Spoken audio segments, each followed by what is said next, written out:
ಶ್ರೀರಾಮಚಂದ್ರ ಪ್ರಭು ಬೇಗ ಹೋಗುವಂತಾರಂತೆ. ಕಣ್ಣಿನ ತುಂಬಾ ನೀರಿದೆಯಂತೆ ಸೀತಾರಾಮ ಲಕ್ಷ್ಮಣರಿಗೆ. ಈ ವೃದ್ಧರಾಗಿರುವಂತ ಇವರು ನಮಗೋಸ್ಕರ ಇಷ್ಟು ಅಳ್ತಾ ಇದ್ದಾರೆ ಅಂತಂತಂದು ಯಾರಿಗಾದ್ರೂ ದುಃಖ ಬಂದೇ ಬರುತ್ತವಲ್ಲ.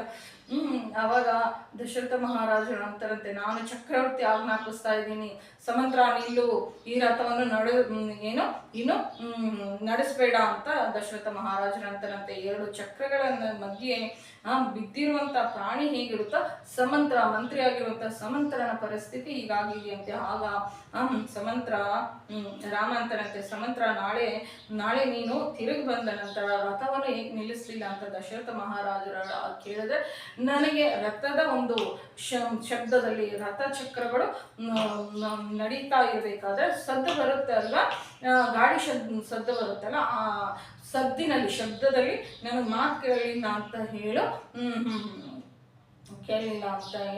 ಆದ್ದರಿಂದ ನೀನು ರಥವನ್ನು ಮುಂದೆ ಹೋಗೋ ತರ ಹೋಗಲಿ ಅಂತ ಮುಂದಕ್ಕೆ ಸಾಗಿ ಹೋಗು ಅಂತ ಹೇಳ್ತಾರಂತೆ. ಇಲ್ಲಿ ದಶರಥ ಮಹಾರಾಜ ಮಾತನ್ನು ಕೇಳಿಸಿದ್ರು ಯಾಕೆ ಶ್ರೀರಾಮಚಂದ್ರ ಪ್ರಭು ಸಮಂತ್ರನ ಹತ್ರ ಸುಳ್ಳನ್ನು ಹೇಳು ಅಂತ ಹೇಳ್ತಾ ಇದ್ದಾರೆ ಅಂತ ನಮಗೆ ರಾಮನ ಮೇಲೆ ಇಷ್ಟು ಸಿಕ್ಕಿದ್ರೆ ಸಾಕಷ್ಟು ದೊಡ್ಡದು ಮಾಡುವಂತ ಪ್ರಪಂಚ ಇದು ತಂದೆಯನ್ನು ಮಾತಿನಲ್ಲಿ ನಿಲ್ಲಿಸುವಂಥದ್ದು ಬಹಳ ದೊಡ್ಡ ಧರ್ಮ. ಆ ಧರ್ಮದಲ್ಲಿ ಒಂದು ದೊಡ್ಡ ಧರ್ಮವನ್ನು ಪಾಲಿಸೋದಕ್ಕೋಸ್ಕರ ಒಂದು ಚಿಕ್ಕ ಧರ್ಮದ ಒಂದು ರೇಖೆಯನ್ನು ದಾಟಬಹುದು ಅಂತ ನಮ್ಮ ಶಾಸ್ತ್ರಗಳು ಹೇಳ್ತಾ ಇದೆ. ನಾವೆಲ್ಲರೂ ಆಗ ಅಯೋಧ್ಯ ವಾಸಿಗಳೆಲ್ಲರೂ ನಾವೆಲ್ಲರೂ ಅರಣ್ಯಕ್ಕೆ ಹೋಗ್ಬಿಡು, ರಾಮನ ಹಿಂದೆ ಹೋಗೋಣಂತೆ.